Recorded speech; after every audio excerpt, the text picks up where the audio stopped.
Jai Hind students, class 10th, exercise 12.2, question number 11. A car has two wipers which do not overlap. Each wiper has a blade of length 25 cm sweeping through an angle of 115 degree. Find the total area cleaned at each sweep by the of the blades. किसी car के दो wiper हैं, परस्पर कभी आच्छादित नहीं होते हैं। प्रत्येक वाइपर की पत्ती की लंबाई 25 सेंटीमीटर है और 115 डिग्री के कोण तक घूमकर सफाई करता है। पत्तियों की प्रत्येक बुहार के साथ जितना क्षेत्रफल साफ हो जाता है वो ज्ञात कीजिए। काफी सरल है बेटा। आप जानते हैं कार का, समझो ये मिरर है, शीशा है, ठीक है।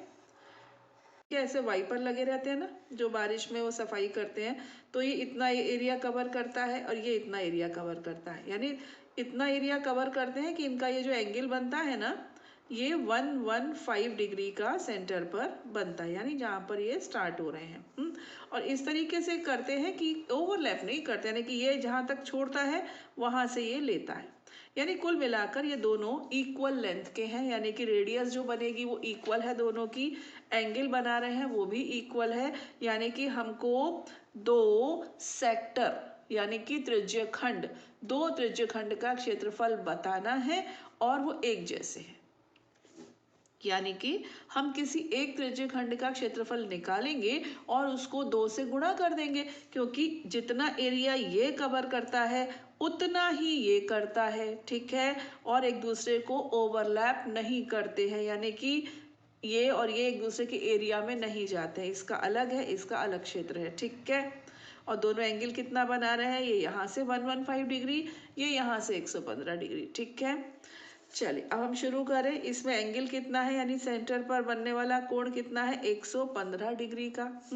और जो त्रिज्या है वो है 25 सेंटीमीटर।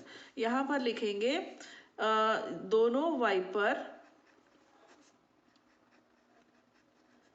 बराबर त्रिज्यखंड बनाएंगे, बराबर त्रिज्यखंड बनाएंगे, ठीक है। बेस ठीक कर लूं थोड़ा सा।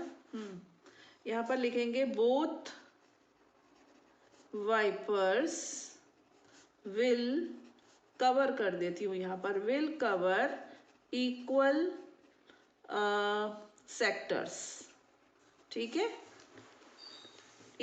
To sectors of equal area, ऐसा भी लिख सकते हैं कि समान क्षेत्रफल वाले दो त्रिज्यखंड बनाएंगे, ठीक है। तो एरिया कवर्ड यानी कि कवर्ड RED, ठीक है, यानी कि साफ किया गया क्षेत्रफल, साफ किया गया क्षेत्रफल वाइपर्स द्वारा, ठीक है। एरिया क्लीन्ड बाय वाइपर्स कितना होगा, 2 into theta upon 360 into pi r square, ये फॉर्मूला होगा और इसमें 2 का मल्टीप्लीकेशन। थीटा है 115 अपॉन 360, पाई कुछ नहीं बोल रहे हैं तो 22/7 लेना है, और रेडियस बच्चों इसकी है 25, ठीक। अब 5 से कैंसिल करते हैं इसको, 5 2 ज़ार 10, 5 3 ज़ार 15, 5 7 ज़ार और 2, ठीक है। 2 से किया तो बेटा 36, इसको किया 11 तो ये हो गया 18। नाउ 18 7 ज़ार 126 है ना, 23 को 11 से मल्टीप्लाई करोगे, मैंने शॉर्टकट बताया है आपको, इन दोनों का टोटल कर दो बीच में, बस हो गया। और ये कितना है ये बच्चों, ये है 625, ठीक है। अब हम 625 को 253 से मल्टीप्लाई कर देंगे, 3 5 ज़ार 15, 7 18, ठीक है। फिर ये 1250 हो सॉरी 5 5 ज़ार 25, 2 आएगा, 5 2 ज़ार 10 और 2 12, 5 6 ज़ार 30 और 31, ठीक है। सॉरी गलती हो गई, 2 समझ लिया, 2 से आएगा 1250, ठीक। 5 फिर ये 2 10 और 1 11, 5 2 7 5 2 7 8 9 5, कितना आ गया, ये आ गया आपका सॉरी कैरी थोड़ी है इसमें, ये 1 है ना, 5 1 7 और 1 8, इस तरह से आएगा, तो आपका आ गया 158,125 upon 126 centimetre square. Got it. तो काफ़ी सरल क्वेश्चन था ये, बहुत easy. 12th, to warn ships for underwater rocks, a lighthouse spread a red colored light over a sector of angle 80 degree to a distance of 16.5 kilometers. Find the area of the sea over which the ships are warned. जहाजों को समुद्र में जल स्तर के नीचे स्थित चट्टानों की चेतावनी देने के लिए एक लाइट हाउस 80 डिग्री कोण वाले त्रिज्या खंड में 16.5 किलोमीटर की दूरी तक लाल रंग का प्रकाश फैलाता है। समुद्र के उस भाग का क्षेत्रफल ज्ञात कीजिए जिसमें जहाजों को चेतावनी दी जा सके, और पाई की वैल्यू बच्चों हमें 3.14 लेने को कहा है। ठीक है ना, समझो कि कोई बहुत पावरफुल यहाँ पर बल्ब लगा दिया गया है और उसकी जो रेंज है वो काफ़ी दूर है। कितनी दूर तक ये समुद्र में आपको रोशनी देगा, वो है 16.5 किलोमीटर, 16.5 किलोमीटर काफ़ी होते हैं। तो इस तरीके से काफ़ी दूर तक जो यहाँ पर शिप्स आते हैं उनको अंदर जो रॉक्स होती हैं, चट्टानें होती हैं, उनसे टकराए नहीं, इनको आगाह करने के लिए समुद्र में इस लाइट को फेंका जाता है। और ये कितनी दूर तक जा रही है बच्चों, 16.5 किलोमीटर। ठीक है, और ये जो एंगल बन रहा है यहाँ पर, यानी पहली किरण इधर और आखिरी किरण इधर, जो दूरी जितनी डिस्टेंस से कवर कर रहा है, तो जो एंगल बन रहा है ये बोल रहे हैं 80 डिग्री। बस कितना सिंपल है। हमको क्या बताना है, एरिया ऑफ सेक्टर, है ना, त्रिज्य खंड का क्षेत्रफल।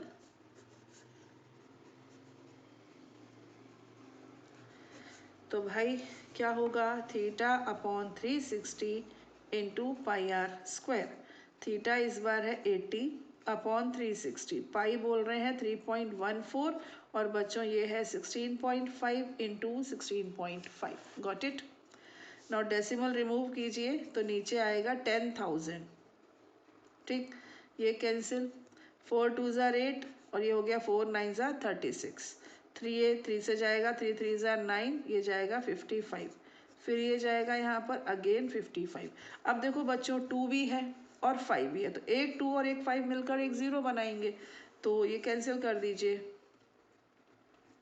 इससे किया तो ये हो गया आपका 1000, एक 0 कम हो गया ना, एक 2 और एक 5 से एक 0 कम हो गया। फिर यहाँ पर किया हमने 2 1 ज़ा 2 5 ज़ा 10 7 ज़ा 14, तो ये हो गया 500, और फिर इसको किया बच्चों तो एक और 0 कम हो गया। Got it. तो अब ये कितना है 157, और ये 121 अपॉन 100। तो 157 को 121 से कर देंगे मल्टीप्लाई, और ये आएगा 314, और फिर ये 121, है ना, 79351। तो बच्चों ये आ गया 15397 अपॉन 100, यानी कि 153.97 किलोमीटर स्क्वायर। ठीक है बच्चों, तो बस कितने सिंपल थे। अच्छा हाँ, यहाँ पर आप थ्योरी अपने हिसाब से लिख लेना कि जो इंग्लिश वाले इंग्लिश में, हिंदी वाले हिंदी में लिख लेना कि कितनी दूरी तक लाल रंग का प्रकाश फैलेगा, कितना क्षेत्रफल तक, वो है 153.97 किलोमीटर स्क्वायर। ठीक है बच्चों, मिलते हैं नेक्स्ट वीडियो में लास्ट क्वेश्चन के साथ। टिल देन जय हिंद।